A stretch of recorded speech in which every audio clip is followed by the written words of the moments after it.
Hi, I'm Kevin Honeycutt, and I want to welcome you to this conversation. I never get to hang out with my friend Ginger Lewman. We're both on the road all the time. I know you just got back from China. We got to talk about that sometime soon. But I wanted to ask you a question. I had to play devil's advocate today. I want to do that for you, and I want you to do that for me. So here's mine, okay? I know you're committed to, dedicated to research constantly, project-based learning, PBL, right? And I know there's a history there that goes way back. But people ask questions on the road, you know, PBL. And I don't have time to get into it because I'm not there to do a PBL training per se.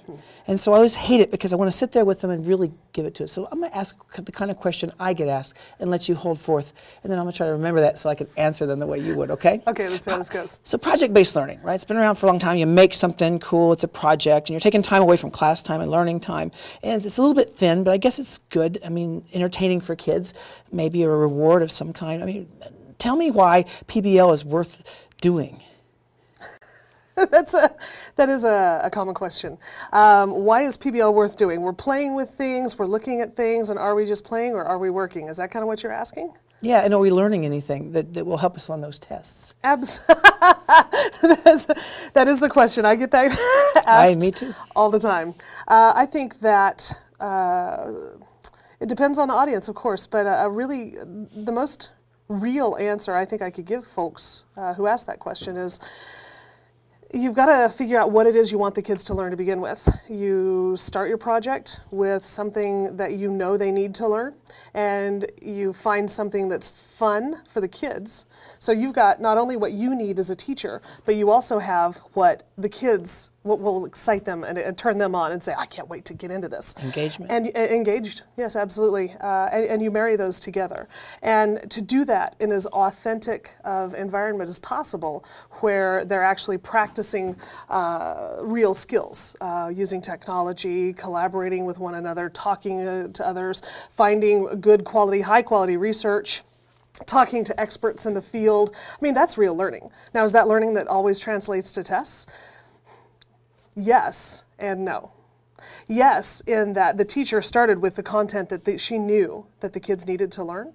So starts there with those standards. No, it doesn't help A, B, C, D, F. Yes, it does help with the tests because what we're doing is we're actually getting the kids to think. And when I step into a very traditional classroom, I used to have that role before I learned better. I used to be the lead of our school's QPA process, the testing process. And it was in the depth of No Child Left Behind. And how did we get our kids to test better? And so I would help teachers figure out how to take tests better. And what we had learned was that if kids can think, then they can learn how to be smart and how to take tests. Okay, so if that's all you're looking for, with project-based learning, kids are learning how to think, how to deduce, how to look deeper, how to problem solve authentically every single moment of the project-based learning environment. The tests come naturally. If you're sticking in good quality information with that, then yeah, the tests come. But I'm telling you, it's more than that with project-based learning. It's more than just the test prep. It's also the skills and the experiences that they get that make them want to love learning.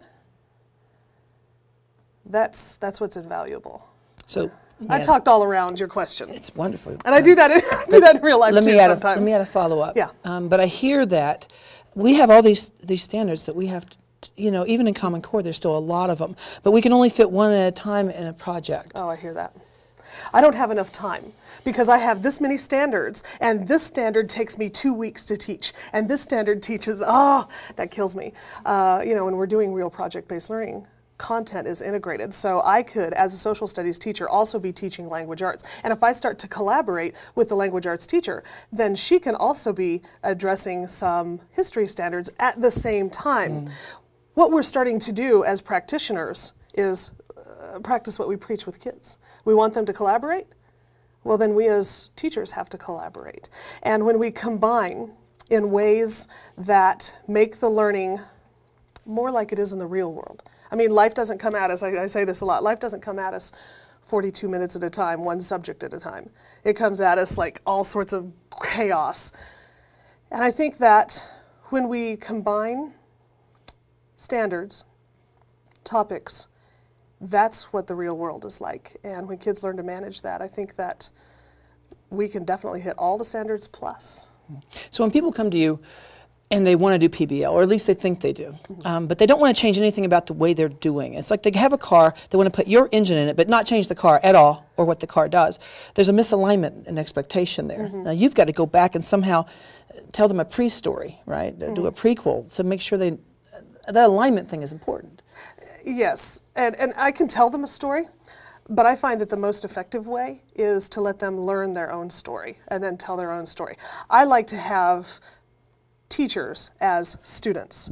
I like to have them practice doing projects with me as the teacher, one, then they can see transparently what the teacher might be doing. Because when they look at me, they can be in the role of student, but they're also looking at me as a teacher, what they might be doing. And that's perfect. It takes longer for me to teach them that way.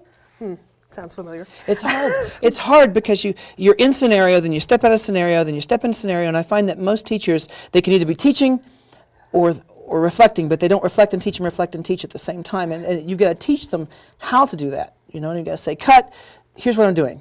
You know what I mean? Do you find ever that teachers, educators, people have a hard time seeing two ways? My favorite thing is that I don't do a lot of reflecting during.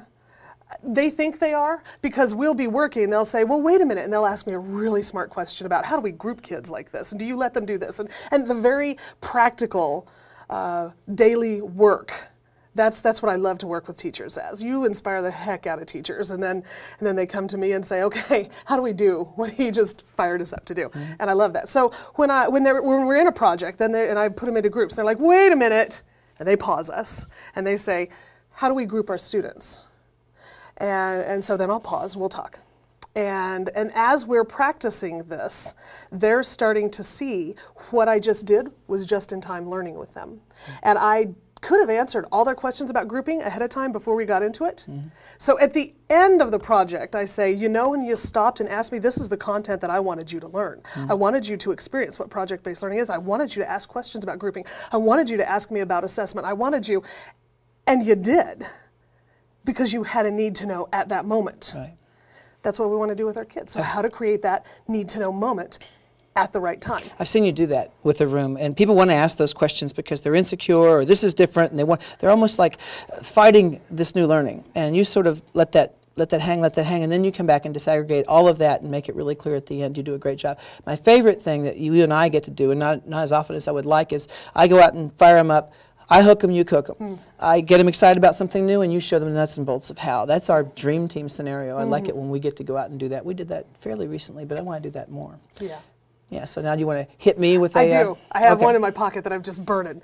So I've seen you go out and work with teachers, and they are fired up. And one of the things that you do that you call it Trojan horse learning, where you sneak in the learning and they don't even realize they thought they were just having fun. When you pull out your guitar and the iPads, and they're there with music, or you do the art thing. I'm sorry, I don't mean to be as if that was insulting at all. But as an artist yourself, you pull out these tools, and you ask the teachers to play with these. Now, let's talk about music, because that's easy. You pull out these apps where they're learning to play guitar, but it's not really guitar, and it's an iPad, or that they're doing art, but they're not really doing art, because it's really, well, you used the word thin earlier with mine. It's very thin, shallow learning, that they're not really learning anything. They're just playing with an app. They're not really being artists. And if we really believe, Kevin, in project-based learning, how can we ever point them to apps as real learning? So let me take apart that I think there's a question in there. Let's expand that definition of learning or creating, okay? Because I believe there's an arrogance at work here. That my favorite line from A River Runs Through It is my father's belief was that any man who didn't know how to properly catch a fish should ever be allowed to disgrace a fish by catching one. I think there are people who think this way in all places. He didn't suffer through 4 years of art, therefore he's not a real artist. And artists have been fighting those shackles for a long time, right? Marcel Duchamp puts a toilet on the wall and says, if I call it art, it's art. So don't, apply some arrogance here. I think there's a continuum of creativity and a continuum of creation. We see this in project-based learning all the time too. They can barely do it here, and by the end, they've nearly mastered it. But we gave them the room to enter their way. So I hand you an app and you're kind of playing guitar. Yesterday, you didn't even know a chord. This is actually a chord. You know something.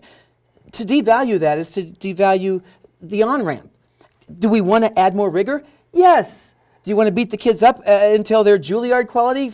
Fine, make that your goal. But I would say that these apps, these things we have, you know, you see me draw on the iPad. I'm an art teacher, right? Taught for 13 years, K-12. I know a little bit about art. Also, I am an artist. So I look at these things, and I'm not an easy marker. If I can't make real art with this, I'm not going to call it art. See, I don't like when people assume that, you know, I think it's cute and the bells and whistles. That's not the case at all. I draw on the thing. I see if I can be an artist with this thing. And there are artists all over the world creating on iPads and creating music on iPads. Are you going to call none of that art because they're not playing a Stradivarius? You know, I think it's massively arrogant to assume that you have to be this good to be called an artist. An artist starts somewhere. If you can create with it, it's an art tool. If you create with it and you make something, it's art. I make a lot of room for my definition there because these are kids who've not yet learned to hate it. You know what I mean? I can kill you with scales on day one and you'll run from the guitar. Or I could look at you as a kid and realize you need something fast. I get you. Now that doesn't mean I'm going to leave you there. If I'm a good teacher, I'm going to bring you along. I'm going to coax you along. I'm going to get you to want that next thing until you are what you're supposed to be, right? And every kid is going to be different. Oh, I like that. Every kid's going to be different. Okay, so when I see these apps and these tools and these sites that talk about how to learn to code, and they're games, and they've got dinosaurs, or they've got whatever it is, then what you're saying is that even if it's just a game, then they're still learning how to be coders. They're still, and you never said code, but I'm just transferring it to another space, right? That to look at those apps and those tools, it's the cheese that gets the mouse moving down the line. Does that make sense? Yeah, yeah. Let me talk about that code thing for a minute. Please. I have an arrogance check that I do with myself. Whenever I say, wait a minute, that's not art, I grab that and try to set it aside. To me, code is art. Code, well done, is symphony. And I've seen code done amazingly that it was, I know it was, symphony. In a way that, you know, Mozart could not have looked at it because there wasn't code. We have new people, new ways to think, and we have to apply an open-mindedness, right, to these new art forms. Coding to make a robot, a Lego robot, go through an obstacle course. Am I going to call that art? I'm not going to not call it art. I make room for that. You created that, right? You created something. Yeah. Now, if you're playing with something pre-made, okay, I'll call that rehearsal, I'll call that exploration. But the minute you begin to create, right, and I don't care how small it is, a sketch, is that creation? If you sketch something, it's not a full-blown piece of art, is that creation? Somewhere in that continuum that we've expanded, you know, the first time a kid makes a tiny little line of code that makes a little thing happen, I would call that their first art, especially if they sort of invented that. And I want to encourage kids to invent.